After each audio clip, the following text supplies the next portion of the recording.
بسم الله الرحمن الرحيم يسبح الله ما في السماوات وما في الأرض الملك القدوس العزيز الحكيم هو الذي بعث في الأمين رسولا منهم يتلو عليهم آياته ويزكيهم ويعلمهم الكتاب والحكمة وإن كانوا من قبل لفي ضلال مبين وآخرين منهم لما يلحق به وهو العزيز الحكيم ذلك فضل الله يؤتيه من يشاء والله ذو الفضل العظيم مثل الذين حملوا التوراة ثم لم يحملوها كمثل الحمار يحمل أسفارا بئس مثل القوم الذين كفروا بآيات الله والله لا يهدي القوم الظالمين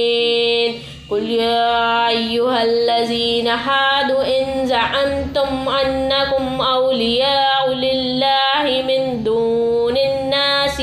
فتمنوا الموت إن كنتم صادقين ولا يتمنونه أبدا بما قدمت أيديهم والله عليم بالظالمين قل إن الموت الذي تفرون منه فإنه ملاقكم ثم تردون إلى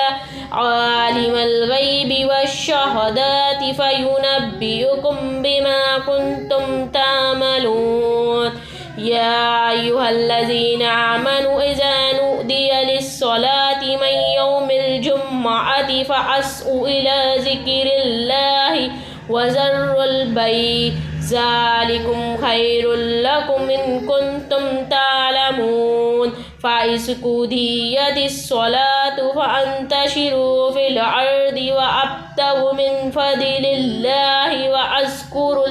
واذكروا الله كثيرا لعلكم تفلحون وإذا رأوا تجارة أهلها انفضوا إليها وتركوك قائما قل ما عند الله خير من اللهو ومن التجارة والله خير الرازقين صدق الله العظيم.